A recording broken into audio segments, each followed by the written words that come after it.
Welcome back. Thanks for joining me. As you remember, we left off making this site which we kind of had all set up in Dreamweaver with the penguins and other things like that.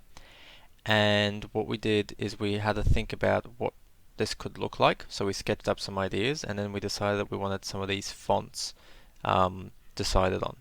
So I want to show you today how we can go to Google, and Google has a special place called Google Fonts. Now the URL is just fonts.google.com. Once you go there, you see all 818 of the different fonts that they have.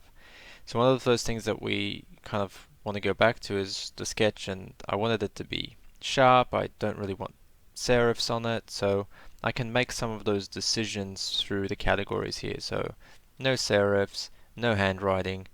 I don't really want monospace because I was trying to get it to be really tight and close together, so monospace would just kind of spread it out, which leaves me these two. And in terms of other things that I can do, I could do slant, which isn't what I'm after, but that would give me a way to kind of look at fonts, but a little bit slanty. But what I did want is thickness. So I definitely want thickness, and I definitely want them to be a little bit thicker like that. If I try and do thickness and slant though, it tells me that there's no such fonts that are thick and slanty. There's obvious reasons for that, because if you try and make that slanty, it stops being readable. So if you did turn the thickness down and then you did slanty, you're only going to get Lato. There you go.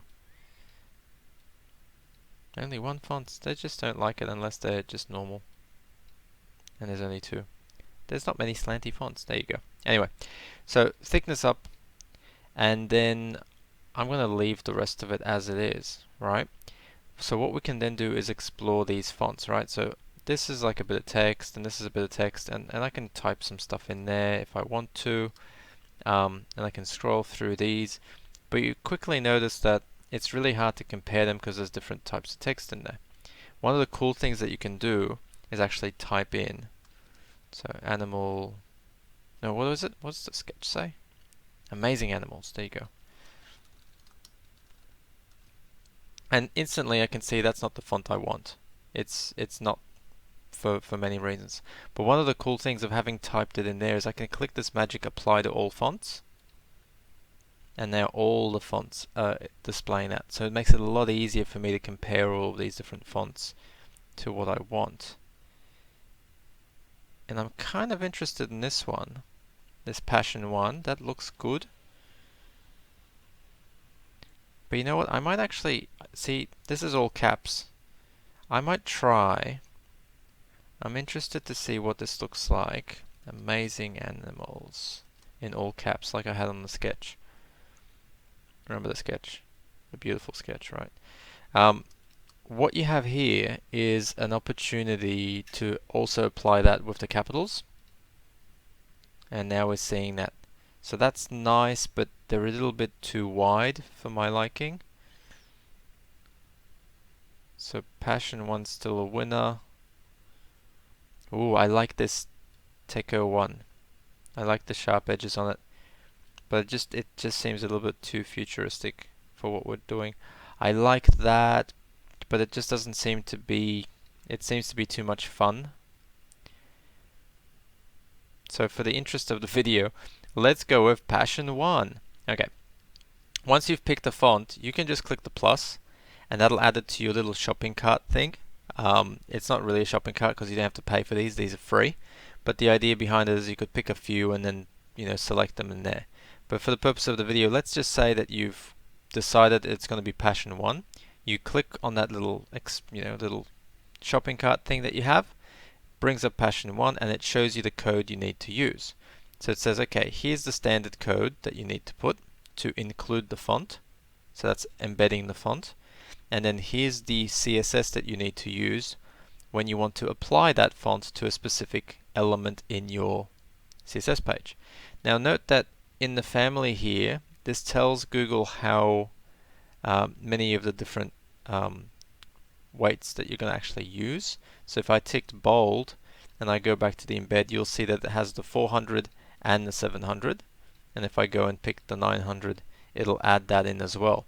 But the moment I do that, I get the little moderate warning up at the top, which tells me that the load time is going to slow down, because basically the more I include, the more variations of that font I include, the slower it will be to load for people. So I want to keep it fast. I'm going to keep it down to the regular one, and we'll see if that's enough. If not, we'll come back, we'll tick the bold, and we'll update this. So keeping it just one, I'm going to grab this code. I'm going to go back to Dreamweaver, where we left our penguins. I'm going to go over to the code view, and I'm going to have to put it somewhere. Now, a good place to put it is usually here after the title and before the head. So I'm just going to make some room for myself here. Put in that link tag, and this basically says link to this external href resource, which is on the Google Fonts website. It's a CSS file loaded in the family called Passion 1 and included in this page. So that's included. Now, am I using it? Well, if I go to design and I go to live view, no, I'm not, because I still have to specify what I would like to be using this particular font. Now, to give you an idea of how you would basically use fonts, we can go over to one of these lovely panels, which I never remember where it is. Where is this lovely panel? It's not where I want it to be. So I'm just going to type it out for you. But the basic idea is that we need to have a style tag, and inside of our style tag is where we put the CSS. So CSS as a rule can be applied to any element. This is body, that's an element, so I can apply it to the body. And then any elements, all bits of text will inherit this. So I can say font, family, and I have my list. So I can say Gill Sans. Show me this in Gill Sans. I can then go back to my design view, and there it is in Gill Sans. So what the Google site tells me is that if you want to, instead of using one of these pre-existing fonts that might be on my computer, you want to instead use this Google font one, grab it from here, which is the font family Passion 1, and then go back into Dreamweaver and put it where you want it.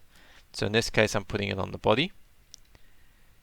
And then in design view, because this is not a font that's on my computer like the other ones, like Gill Sans was, what's going to happen is it's not going to be visible until I click live, and then Dreamweaver is going to download it. And so then it puts it in here, and that's my actual font here. So what I do want, however, is I want it to only be on a heading. So I'm going to put a heading in, and the heading is going to say amazing animals. And when I've decided on that, you'll see that it comes up in the same font. But what I can do is I can actually specify not to apply it to the whole body, but just to the H1 that I just created, this big heading. So now this goes back to the default font, and this stays as amazing animals. Anyway, we'll work more on this, and we'll go back to the sketch, and we'll try and line these things up and do the circles tomorrow.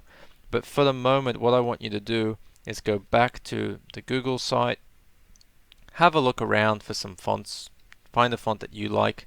Maybe you like this one more. Again, remember, you can explore through those different methods. Click the font that you want to include. Get rid of the other one if you're not going to include, because again, the more fonts you include here, the bigger the download. Because as a shopping cart, this basically allows you to add many fonts, and then they all become available, but then you can see the load time is moderate. And then if you try and get all these different weights of them, then you're going to get into lots of trouble in the load time. So to demonstrate, it becomes slow, and I don't think I've ever experimented to see if it goes anything after slow. I think it's just not happy. So out of interest, we'll see. It's still slow. See if we can get all of them and make it anything like don't do this. No, it's still slow. But when you get rid of them,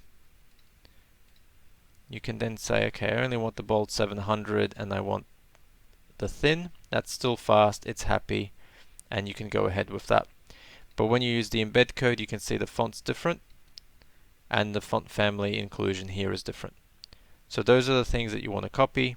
So again, you can grab that, go back to Dreamweaver, replace the one you have, and then also go back here, check that, put that in, and then have a look at how Amazing Animals looks with that particular font. So find a font you like, try and include it if it makes sense. Also find your second font if you want for the other bits and pieces, and that'll kind of tidy that up. And then you can try and include both of them either in the one file here, or if you wanted to include them separately, you can. So if I wanted to pick, let's just say this font, I could also include that as a separate request. So I would just go into my code. Straight after that first request, I would request the second font. And so I'd have both fonts available. And if I wanted to use it, same thing, grab that. And then I can say, look, my body is using this font, whereas my H1 is using that font. Look at the live view and go, maybe I can swap them. And then I just say, look, that's my H1, that's my body. And then I've swapped the fonts around. So it's as easy as that once you pick the fonts and once you've gotten them in there. So I definitely recommend that you explore and just practice and have a go at this. See how, many fonts Google has that you might use. Obviously there's other ways to include fonts, but that's just the easiest way that I can show you to get started. So if you do have any specific questions or you have a font that you found somewhere else, just put it in the comments and I can have a look for it. Otherwise, yeah, maybe just share on the discussions or something, some cool fonts and things that you found. I'd definitely like to see them and see what you guys can think up. Alright, I'll see you guys tomorrow. And again, if you have any questions, please leave them in the comments. Bye.